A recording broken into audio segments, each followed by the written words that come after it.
অভিযানটি পরিচালনা করলেন এবং কি কি আটক করা গেছে, কত টাকা? ধন্যবাদ। আপনারা জানেন যে 48 বিজিবি বরাবরের মতোই আমাদের যে অভিযান, আমরা সীমান্ত রক্ষার পাশাপাশি আমাদের যে আভিযানিক কার্যক্রম এটা চলমান রয়েছে। আপনারা কিছুদিন আগেও আপনারা জানেন যে বেশ কিছু চোরাচালানি পণ্য, আমরা সবচেয়ে বড় একটা চোরাচালানি পণ্য আটক করেছিলাম ঈদের ঠিক আগে, গত ঈদের আগে। সেটা আনুমানিক প্রায় 21.5 কোটি টাকার মতো ছিল। তো আমরা সেই ধারাবাহিকতা অব্যাহত রেখেছি। সেটার এই ধারাবাহিকতায় গত 24 ঘন্টায় আমরা আনুমানিক টোটাল ভারতীয় অন্যান্য বিভিন্ন আইটেম আমরা জব্দ করেছি, আটক করেছি।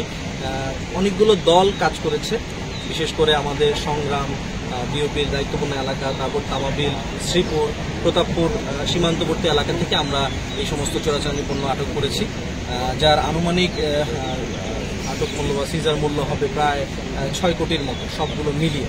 তো এখানে আমরা কিছু ডিসপ্লে করতে পেরেছি, বাকিগুলো অন্যান্য বিওপির মধ্যে রয়েছে। তো আমরা চেষ্টা করে যাচ্ছি যে যতটুকু সম্ভব আমাদের এই যে অবৈধভাবে যে ভারতীয় থেকে বিভিন্ন পণ্য আমদানি হচ্ছে বা চোরাচালানি হচ্ছে, সেই জিনিসগুলোকে আমরা আটকানোর জন্য আমরা সর্বোচ্চ চেষ্টা করে যাচ্ছি। গাড়ি দেখলাম এখানে জব্দ করা হয়েছে, আর কি কি জব্দ করা হয়েছে?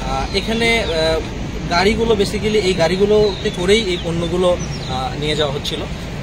বিশেষ করে এই গাড়িগুলোর মধ্যে ছিল